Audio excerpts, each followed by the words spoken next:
Hello viewers, and welcome back to RM Cookbook. Today I'm going to show you how to make a banana and papaya smoothie. It's an extremely delicious recipe, and it's also very good for digestion, so it could be and it's very healthy and very refreshing. So it's a very quick recipe also, so it doesn't take more than a minute or two to prepare the whole thing. And only thing you need from fruits point of view is just a good ripe papaya and some ripe banana. And in this recipe I will just show you how you add all these things to make this delicious smoothie. So first of all, to prepare this delicious smoothie, you will need a good enough powerful blender. In my case, my blender has ice crushing capability, so it's quite powerful. But you don't need to have ice crushing capability unless otherwise you are actually willing to add ice to it.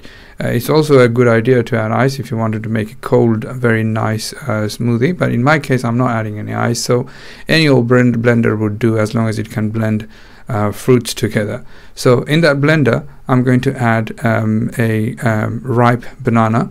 The reason you see my wife adding the ripe banana over here is because it has more sugar content. So this way the sweetness of the banana would essentially mean that you don't have to add any kind of extra sugar or extra honey in this recipe. I will be adding honey later on. I will show you. And after you have added the banana, I will add the papaya. Because the papaya itself was quite large when we actually bought it, so we just take a quarter of that papaya and leave the rest for later. Either you can actually have papaya on its own, you don't actually have to make smoothie, but we just leave the rest of it and use the quarter of the papaya for the smoothie. Before you add the papaya, you need to de-seed the papaya. Papaya is very easy to take the seeds out. All you have to do is take a tablespoon or teaspoon and just very gently scrape the seeds out from the top. The reason gently, if you are putting too much pressure, you might actually end up taking the flesh of the papaya also.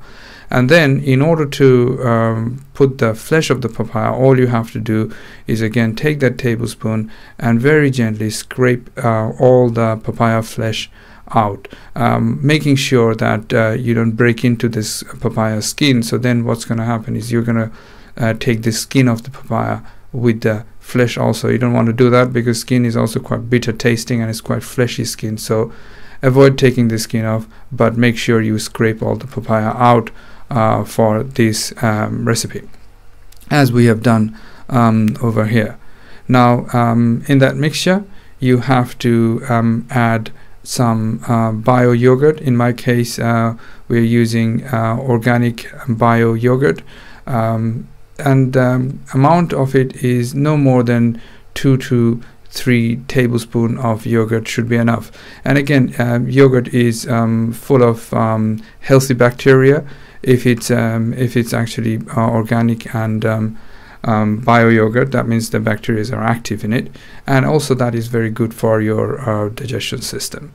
Now in that mixture, as I said previously, we are using very ripe banana, and the papaya itself is quite sweet, so in this case you don't have to add that much of honey, but we are going to add a teaspoon of raw honey, purely because the health benefit of raw honey is far superior than any fully pasteurized honey, because the honey essentially contains a lot of bee pollen, and bee pollen has lots of protein and amino acid, and through pasteurization process these things gets taken out, because at high temperature of the pasteurization process the proteins and the amino acid gets destroyed.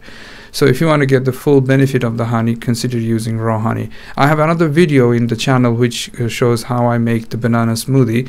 Click on the link at the top. In that video I talk a bit more details about the benefit of raw honey.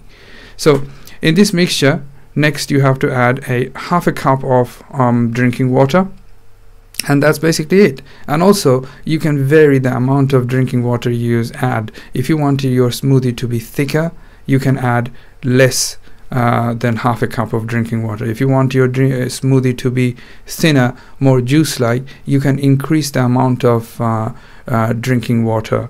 So You can vary the drinking water amount more than half a cup or less than half a cup based on your taste.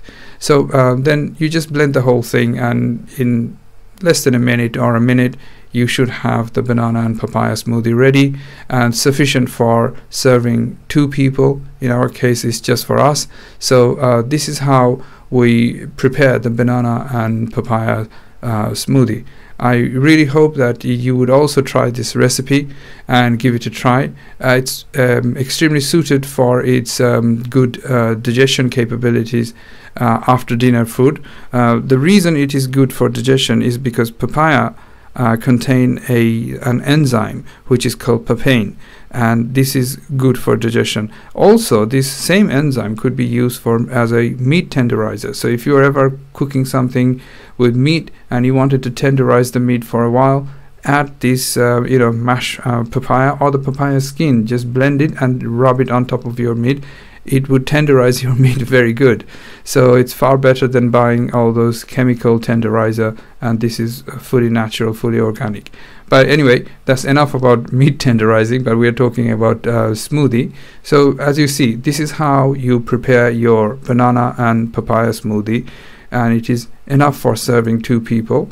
I hope you like this recipe, and if you did, give us a like and consider subscribing to our channel. This way we can keep you up to date with all the new videos we upload every week. Normally we tend to upload on a Thursday, and we tend to upload minimum of 2, maximum of 4 videos. So every week, new recipes. Consider subscribing to our channel, and this way we will keep you up to date. Like and share this recipe with your friends and family. Till the next time, take care.